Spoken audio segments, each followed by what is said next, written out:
Hi friends, welcome to 21 CFR Part 11. Have you heard about a 21 CFR Part 11 certificate? Can a vendor guarantee 21 CFR Part 11 compliant system or the software?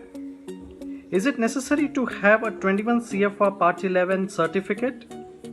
What does USFDA says about the 21 CFR Part 11 certificate from the vendor?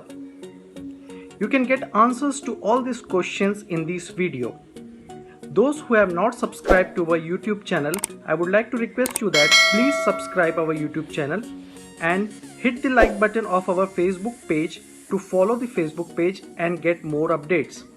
So let us find out answers to all of our questions whether a 21 CFR Part 11 certificate is required or not.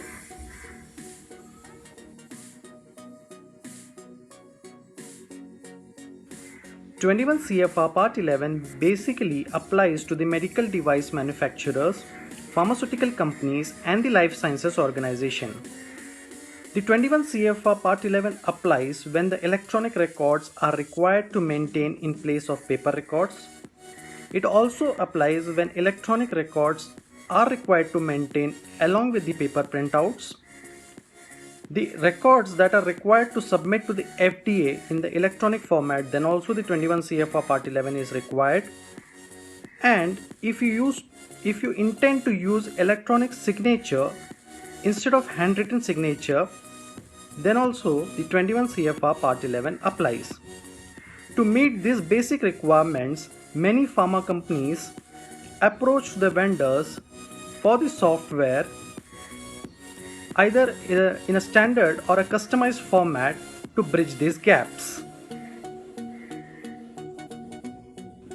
Now, when the companies approach to software vendors for a software which is 21 CFR Part 11 compliant, can a vendor guarantee that the software is fully 21 CFR Part 11 compliant? To answer this, I would like to begin with a story. First of all, how to cook rice. If I ask this question to any one of you, then you must get probably one of these answers. Firstly, you wash the rice and take it in a utensil. You pour the water into it, you boil it until the water is dry and rice is well cooked. The second person may disagree with me and they may say that we take a utensil, wash the rice and pour enough water. Once the rice is properly boiled, we drain away the water. The third person might say that I do not do it in this way. I take a pressure cooker, I wash the rice, I put water into the pressure cooker and I get my rice cooked. All the three methods are different, but the rice ultimately gets cooked. This is for sure.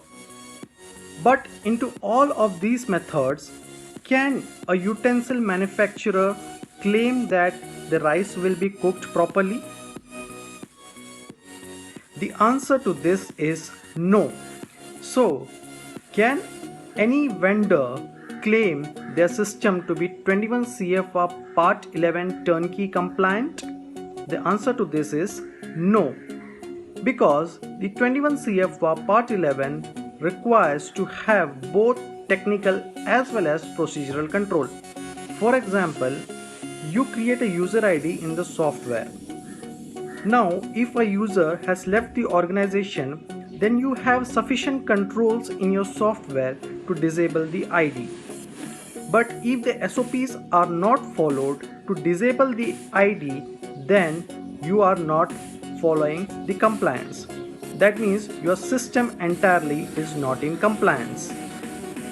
Now, talking about the USFDA's views on 21 CFR Part 11 certificate from the vendor, they clearly says that USFDA would hold the firm, that is the ultimate end user, that is a pharma company or the medical device organization or the life sciences organizations, responsible for proving the compliance. So as a organization or as a company or as a medical device manufacturer, you can ask your vendors for the sufficient technical controls and the documentation so that you can prove the compliance to the auditors. But ultimately, the USFDA would hold your firm responsible to prove the compliance. So friends, I hope you must have got answers to all your questions whether to have a 21 CFR Part 11 certificate or not. Please follow our Facebook page and our YouTube channel to get more such updates. We are having our presence in LinkedIn as well. Thank you for watching us. Have a nice day. Bye bye.